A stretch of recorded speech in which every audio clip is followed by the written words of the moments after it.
नम्र निवेदन है माननीय रविशंकर प्रसाद जी से कि आपको संबोधित करें।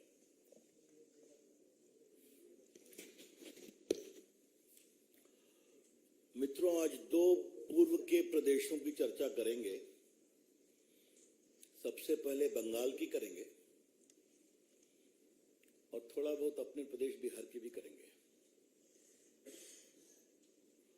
बंगाल में कल अत्याचार, ब्रूटैलिटी और राजनीतिक नागरिक अधिकारों के हनन की पराकाष्ठा हो गई। The government of Mamata ji surpassed all limits of brutality, repression and police torture while denying the legitimate right of the opposition to raise its voice. आपको मालूम है कि बंगाल बौद्धिक परंपरा, सांस्कृतिक परंपरा का एक बहुत बड़ा प्रदेश रहा है, आज से नहीं सैकड़ों वर्षों से।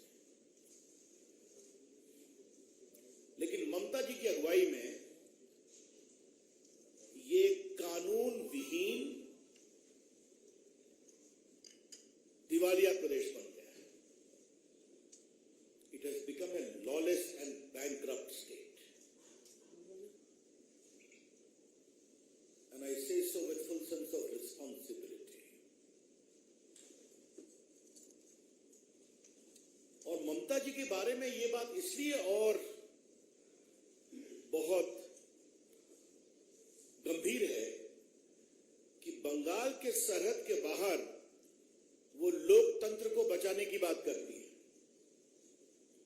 और बंगाल के अंदर लोकतांत्रिक अधिकारों के हनन में सारी सरहदें पार करती है उनकी सरकार। ममता जी, आपसे हमारा एक बहुत ही सीधा विनम्र सवाल है। अगर आपका प्रदेश भ्रष्टाचार की पराकाष्ठा पार कर रहा है, 60-70 करोड़ रुपए आपके पूर्व मंत्री, वरिष्ठ नेताओं के परिचितों के फ्लैट से निकल रहे हैं, वो गिरफ्तार हो रहे हैं, कोई जवाब नहीं मिलता। रोज ईडी की कार्रवाई पहले भी हो रही है, बाद में हो रही है और कोर्ट से आपके लोगों को रिलीफ नहीं मिलता क्योंकि सबूत काफी है। और आपने मां माटी मानुष की बात की थी, गुड गवर्नेंस की, और अगर उसका स्वरूप ये है तो उसके खिलाफ प्रोटेस्ट क्यों नहीं होना चाहिए? और प्रोटेस्ट करने आएंगे तो आप पिटाई कराएंगे, आप रास्ते बंद करा देंगे। हमारी महिला नेत्रियों को जिस तरह से कल पुलिस ने पीटा है वो सबके सामने है। हमारे विपक्ष के नेता को अंदर घुसने नहीं दिया गया, हमारे एमपीज को, हमारे राष्ट्रीय उपाध्यक्ष दिलीप बाबू को, पूर्व अध्यक्ष राहुल सिन्हा को, एमपी लॉकेट चटर्जी को, उनके साथ क्या किया गया है सब टीवी पर आया है, मुझे उसको रिपीट करने की जरूरत नहीं है। आदरणीय ममता जी, मैं आपको आज एक विनम्रता से बात बताना चाहता हूं। बात थोड़ी कड़वी है लेकिन आपको बताना जरूरी है। जो भी नेता और उनकी पार्टी इस तरह से पुलिस अत्याचार करते हैं, नागरिक अधिकारों को रोकते हैं, विपक्षियों को जेल में डालते हैं, तो जनता उनका इंसाफ करती है। और आपकी पूर्व पार्टी की नेत्री इंदिरा गांधी का इमरजेंसी के बाद क्या हाल हुआ आप जानती हैं, आपने वो दिन देखा है। और ममता जी, मुझे तो आपसे एक और बात कहनी है। आपने तो सीपीएम की सरकार ने उसको खुद भोगा है ना। उनकी सरकार ने आपके ऊपर लाठी चलाई थी। आज भी आप अपने 7 अमर शहीद कार्यकर्ताओं की याद में कार्यक्रम करती है ना। सब भूल गई आप। सीपीएम की सरकार से भी अधिक तेज चल पड़ी है अत्याचार में, अधिकारों के हनन में और पुलिस की द्वारा ब्रुटैलिटी में। ये बहुत ही हर्षना योग्य है।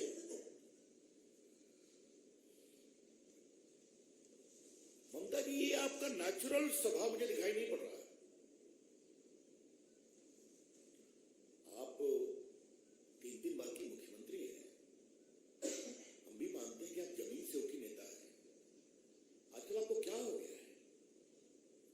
ममता जी, all your reactions in the state of West Bengal is totally contrary to your own political evolution and also your suffering. जो व्यक्ति खुद लेफ्ट के अत्याचार से लड़ा हो, सफर किया हो, आज वो उससे अधिक अत्याचार भाजपा के ऊपर कर रहे हैं। क्या मतलब है इसका? ये हम जानना चाहते हैं। तो कुछ कहानी अंदर की है। क्या टीएमसी की पार्टी के अंदर की समस्या है? हाँ? क्या उत्तराधिकार की लड़ाई चल रही है? या टीएमसी के गुटों के अंदर काफी कशमकश चल रही है क्या? मैं किसी का नाम नहीं लूंगा, मेरे संकेत स्पष्ट है मैं क्या कह रहा हूं। तो क्या उसके कारण समस्या हो रही है? तो उसको डाइवर्ट करने के लिए विपक्ष के ऊपर इतना बड़ा पुलिसिया अत्याचार किया जा रहा है।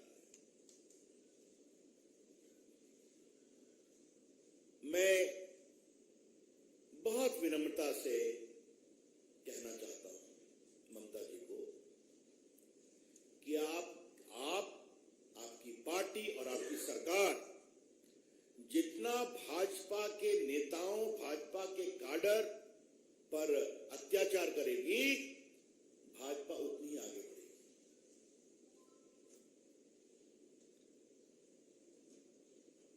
मैं जेपी मूवमेंट का एक सिपाही रहा हूं। उस समय हम लोग छात्र थे। मुझे याद है कि जेपी को रोकने की इंदिरा गांधी ने क्या क्या कोशिश नहीं की थी और उस कार्रवाई को रोक नहीं पाए। ममता जी, आपने भी बीजेपी के कार्रवाई को रोकने की बहुत कोशिश की थी। लेफ्ट और कांग्रेस तो साफ हो गए, बीजेपी 77 पहुंच गई। कृपया करके इस कार्रवाई के प्रवाह को मत रोकिए।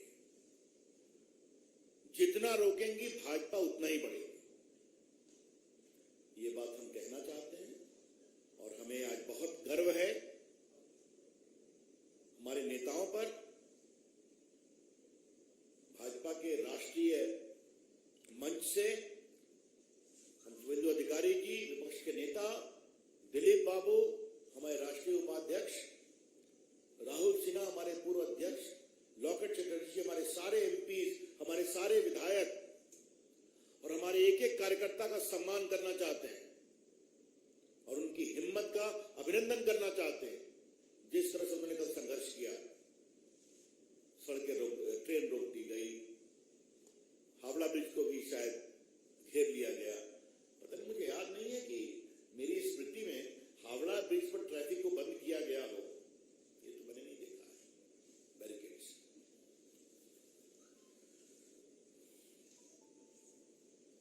तृणमूल का मतलब होता है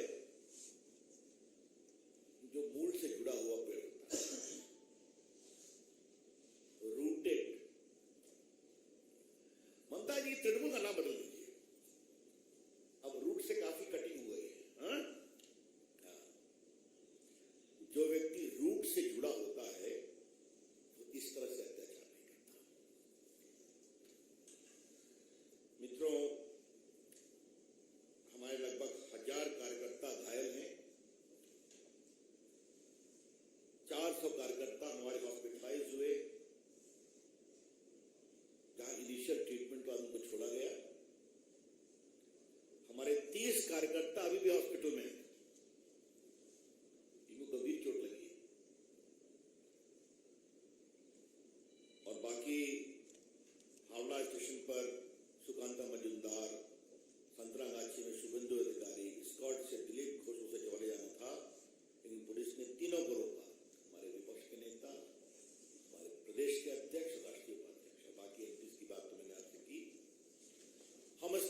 देना चाहते हैं कि भाजपा की आवाज नहीं रुकेगी तृणमूल के भ्रष्टाचार के खिलाफ, और ये हमारा संघर्ष जारी रहेगा।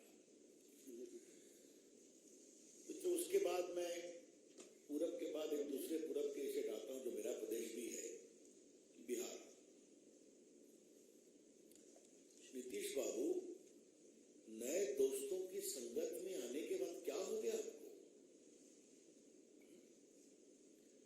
आपके एक मंत्री कह रहे हैं जो आरजेडी के प्रदेश अध्यक्ष के पुत्र भी हैं कि मेरी सरकार चोरों की है और मैं उसका सरगना। कमाल है। सुशासन बाबू, अपने नए मित्रों के साथ आपको ये क्या क्या पदवी मिल रही है और आप कुछ कर पाने की हिम्मत नहीं कर पा रहे हैं। भाजपा के साथ तो आप बहुत गुस्सा कर जाया करते थे, हम भी गुस्सा कभी इस तरह से करते थे, कोई बात अच्छी नहीं लगी तो दिल्ली के बड़े कार्यक्रम में भी नहीं आते थे। राष्ट्रपति जी के शपथ ग्रहण में भी नहीं आया, कहा गया कुछ और है मामला, हमने मान लिया। कई महत्वपूर्ण बैठकों में नहीं आते थे तो खबर मिलती थी कि नीतीश बाबू नाराज है। यहां क्या हो गया?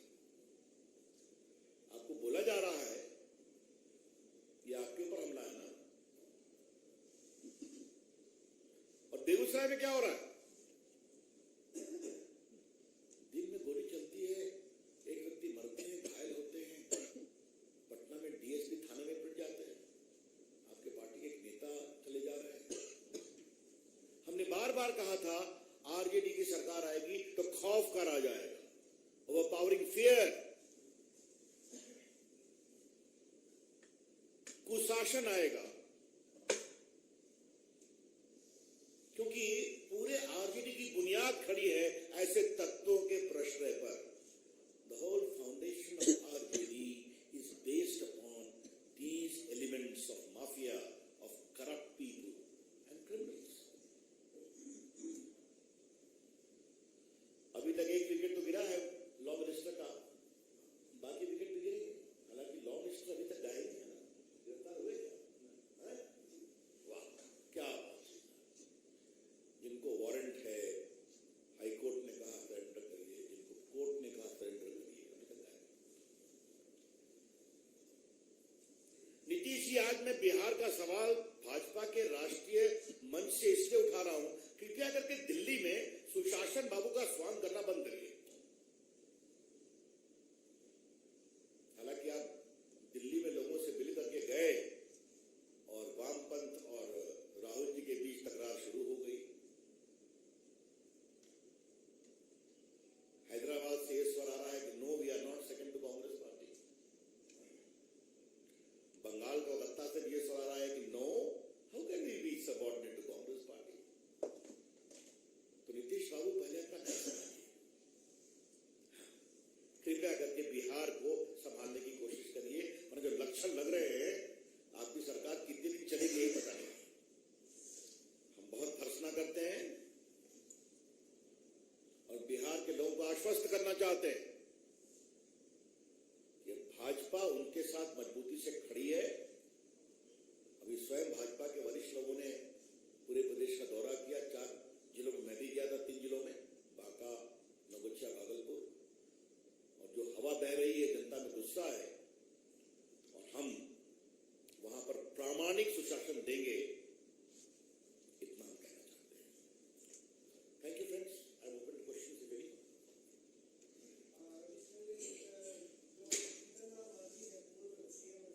अभी आप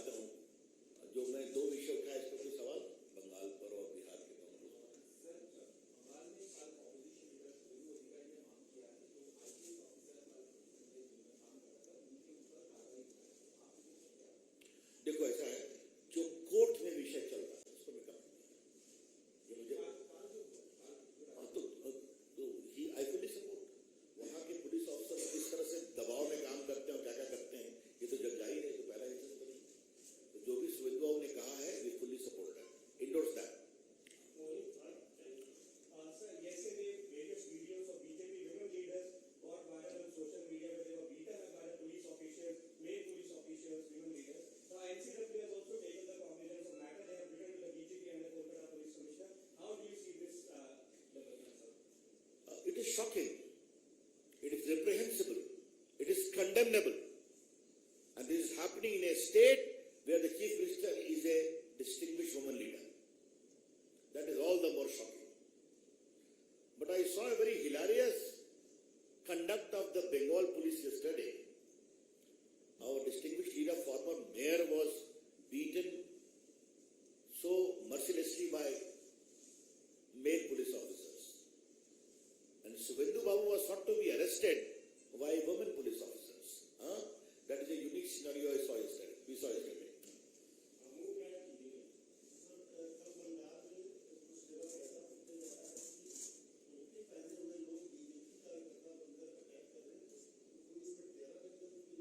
अब देखिए, देखना पड़ेगा, हमारी पार्टी की ओर से वहां जवाब दिया गया है कि उन्होंने ऐसा किया नहीं है। और आप देखते थे जिस तरीके से वहां घेराबंदी थी, क्या संभव था कि घेरा लेकर के लोग अटैक करेंगे? जब घुसने नहीं दिया जा रहा था, वो तो सारा आप लोगों को धन्यवाद दूंगा कि आप लोगों ने दिन भर पूरा फुटेज दिखाया, क्यों संभव नहीं?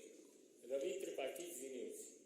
सर, मेरा सवाल बंगाल पे ये कि जिस तरह से आपने कहा कि वहाँ ममता बनर्जी की सरकार में मारपीट हो रही है, कार्यकर्ताओं के साथ आपके नेताओं को मारपीट किया है, तो ये संकेत आपके लिए अच्छे हैं या बुरे? ऐसा है, संकेत अच्छे बुरे का सवाल नहीं है।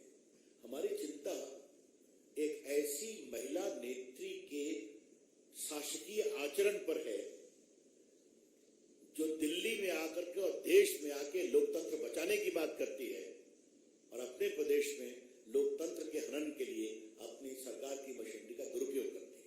विकास चंद्रा, ये हिपोक्रेसी है, डबल स्टैंडर्ड। विकास चंद्रा, न्यूज नेशन। सर, मेरा सवाल यह है कि चुनाव के बाद से ही बंगाल में हिंसा देखने को मिल रही है और बड़े पैमाने पर वहां हिंसा हो रही है, लोगों का पलायन हो रहा है, कल की हिंसा सामने है। शुरू से चुनाव के बाद से ही वहां मांग होने लगी कि भाई यहाँ राष्ट्रपति शासन है, क्या इस पर विचार? नहीं, अभी कोई ऐसा अभी ऐसा कुछ नहीं है। लेकिन हाँ, आपके सवाल पर मेरा एक काउंटर सवाल जरूर है। वो दिल्ली के बड़े बड़े बुद्धिजीवी कहाँ हैं? बड़े बड़े चिंतक, बड़े बड़े थिंकर्स कहाँ हैं? जो लोकतंत्र की बात करते हैं और बीजेपी की सरकार में कुछ भी होता है तो बड़े बड़े लेख लिखते हैं, वो कहाँ आजकल है? उनकी चुप्पी बड़ी आश्चर्यजनक है। Their silence is conspicuous. ये जो मानवाधिकार संगठन है जो रोज टिप्पणी करते हैं और कहीं बैंगलोर से बोलते हैं, मुंबई से बोलते हैं, वो लोग कहाँ हैं? ये रिटायर्ड ब्यूरोक्रेट्स जो रोज सामूहिक पिटीशन देते हैं भाजपा की सरकारों के खिलाफ, वो खामोश क्यों है? देश के बारे में, देश को ये सच्चाई भी जानना जरूरी है। रुक जाइए, नीरज पांडे, एबीपी। सर, आपने सवाल खड़े किए कि यूपी के अंदर नेतृत्व देने को लेकर कुछ खींचतान है, ये सारा किसकी तरफ है? शेख बनर्जी, ममता बनर्जी पर है या कुछ और? हर रिकॉर्ड आज ही खोला जाएगा, कुछ वेट करिए। क्या सच्चाई नहीं है क्या वहां जो हो रहा है? क्या ये हम राजनीतिक घटनाओं के आलोक में एक निष्कर्ष नहीं सोच सकते कि ममता जी की पकड़ अपनी पार्टी पे कमजोर हो रही है, जिस तरह उनके नेता बोलते हैं? सुदेशना घोषाल।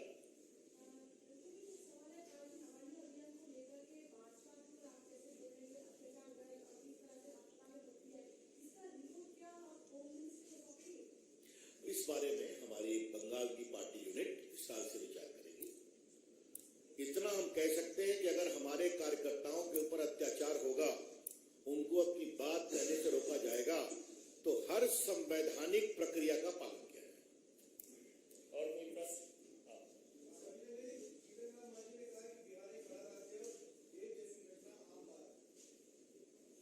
अब इस पर मैं क्या जवाब दूं? एक पूर्व मुख्यमंत्री है, वरिष्ठ नेता है और दलित समाज से आते हैं। अगर उनका ये कहना है तो बहुत बुरा है। मेरा सर शर्म से झुक गया अगर उन्होंने ऐसा कहा। मनीष, जी न्यूज। बेगूसराय में एक घटना हुई है, सवाल में 11 लोगों को मार दिया है। इस घटना को आप कैसे देखते हैं? क्योंकि खासतौर पे जब से नई सरकार बनी है, लगातार आप इशू उठा रहे हैं। बिहार में खौफ का माहौल बन रहा है। बिहार के व्यापारी, बिहार के शिक्षक, बिहार में इन्वेस्टर सब दुखित हैं कि हम जाएं तो जाएं कहाँ?